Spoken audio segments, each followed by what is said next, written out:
Hi viewers, কেমন আছো তোমরা? আজ আর্জেন্টিনার খেলা উপলক্ষে দারুণ এক মুরগির মাংসের রেসিপি নিয়ে আসলাম। রেসিপিটি তোমাদের অনেক ভালো লাগবে। মাংসটা সুন্দর করে পরিষ্কার করে নিয়েছি। এবার আমরা সুন্দর করে পরিষ্কার করে নেব। পরিষ্কার করে ধুয়ে নিয়েছি। এবার আমরা কেটে নেব। এই যে সুন্দর সুন্দর করে পিস করে নিয়েছি, বড় বড় পিস। এগুলোকে ছোট ছোট করে নেব, ছোট ছোট পিস করে। এরপরে আমরা সুন্দর করে পিস করে নেব। এই দেখেন সুন্দর সুন্দর পিসগুলো দেখতে ক্রিম্পি, স্পাইসি, কি সুন্দর কাটা হয়েছে। মাংসের এবার মশলা মাখাবো। পেঁয়াজ কুচি, আদা রসুন কুচি, রসুন বাটা, মরিচ কুচি, আর জিরা বাটা, শুকনো মরিচ বাটা। মরিচটা সুন্দর করে মাখিয়ে নেব। লবণ দিয়ে দিলাম, হলুদ দিয়ে দিলাম, পরিমাণ মতো তেল দিয়ে মাখিয়ে নেব। সুন্দর করে মাখিয়ে নেব। মাখানোটা হবে অনেক মশলাদার, অনেক সুন্দর। এমনভাবে মাখাতে হবে যে মাখাইলেও মনে হবে খেতে ইচ্ছে করবে, দেখতে অনেক সুন্দর লাগবে। মশলাগুলো চারদিক দিয়ে মিশে যায়। এবার আমরা সুন্দর করে মাখিয়ে নিয়েছি, অনেক সুন্দর লাগছে দেখতে। মশলাটা আমরা এমনভাবে মাংসে মাখাবো যে মশলাটা সবখানে সমানভাবে মিশে যাবে। দেখুন আমি কত সুন্দর করে মেশাচ্ছি।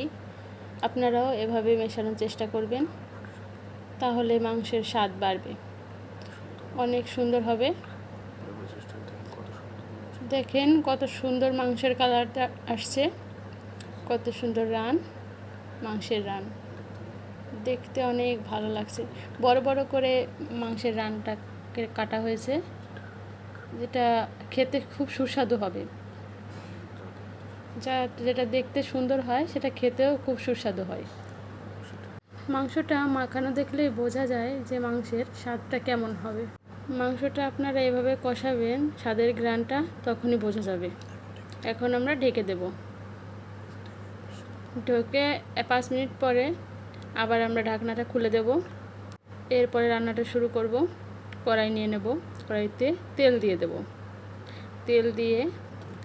তেলটা গরম হওয়ার পর আমরা আলু ছেড়ে দেব। আলুটা ভেজে নেব। ভেজে যখন লাল লাল হয়ে আসবে, অনেকটাই লাল লাল হবে, তাহলে স্বাদটা অনেক সুন্দর হবে।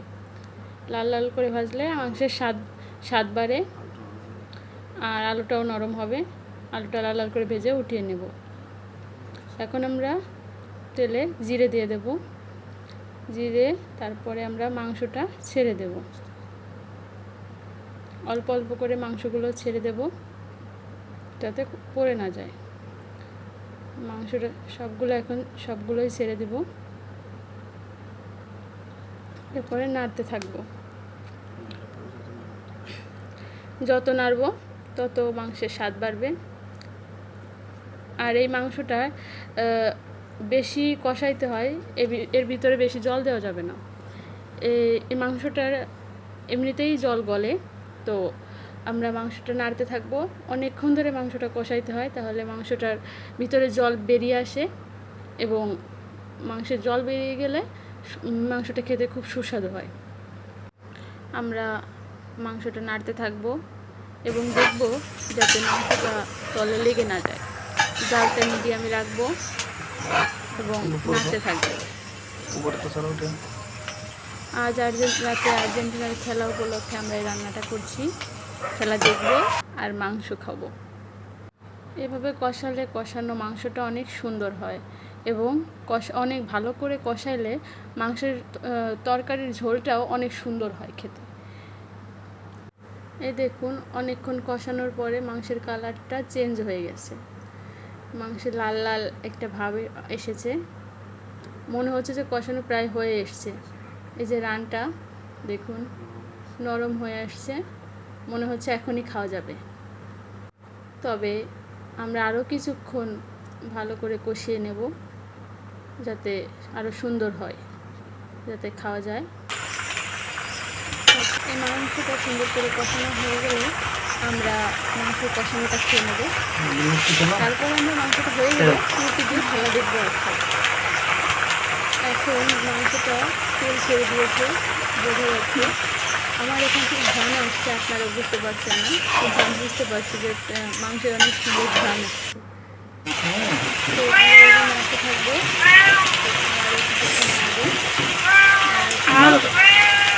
দেখুন, কালারটা খুব সুন্দর এসেছে।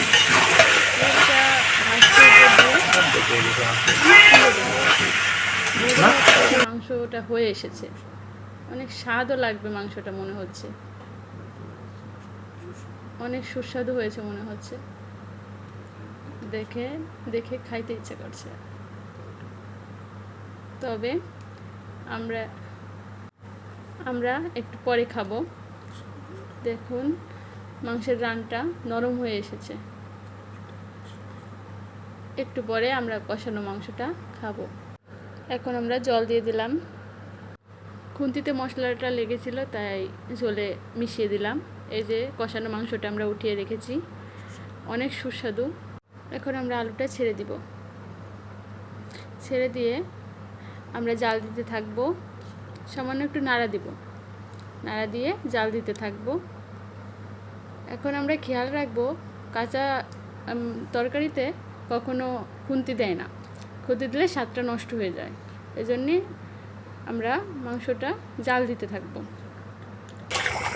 আমরা মাংসে যখন জল দেবো, তারপরে আমরা চেষ্টা করবো বেশি ফুট দেওয়া, তাহলে মাংসের স্বাদটা অনেক বাড়ে।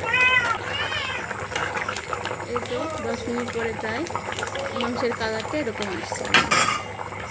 দেখুন উপর দিয়ে তেল ভাসছে, এই তেলটা ঝোলের সাথে মিশে যাবে, তখন মাংসের স্বাদটা বোঝা যাবে। এখন আমরা টানা জাল দিতে থাকবো। মাংসের কালারটা দেখুন কত সুন্দর এসেছে, দেখে বোঝা যাচ্ছে অনেক সুন্দর হয়েছে, এবং আলুটা নরম হয়ে এসেছে। মাংসের নরম হয়েছে। এই মাংসটা রান্না করতে মাংসটা ঢাকা লাগে না, মাংসটা এমনিতেই নরম হয়ে যায় অনেকক্ষণ জাল দিলে। এভাবে জাল দিতে থাকলে মাংসটা হয়ে যাবে। মাংসটা প্রায় হয়ে এসেছে, একটু পরে আমরা নামিয়ে নেব। আমরা এতটুকুই ঝোল রাখবো। দেখুন বন্ধুরা, মাংসটা নামিয়ে নিয়েছি একটা গামলায়। দেখুন বন্ধুরা কত সুন্দর দেখা যাচ্ছে, মাংসের কালারটা খুব সুন্দর এসেছে, দেখে বোঝা যাচ্ছে আলুটা নরম হয়ে গেছে এবং মাংসটাও নরম হয়ে গেছে। আগে যে তেলটা ছিল সেটা মাংসের সাথে মিশে গেছে, তার জন্য স্বাদটা অনেক বেড়ে গেছে। আমি একটু আগে চেখে দেখেছি, স্বাদটা আমি যেরকম চেয়েছিলাম ঠিক সেরকম হয়েছে। আমি ঢাকা দিয়ে রেখেছিলাম। আজকের ভিডিও এই পর্যন্তই। আপনারা সবাই লাইক করে সবাইকে শেয়ার করে দেবেন। দয়া করে চ্যানেলটি সাবস্ক্রাইব করে দেবেন।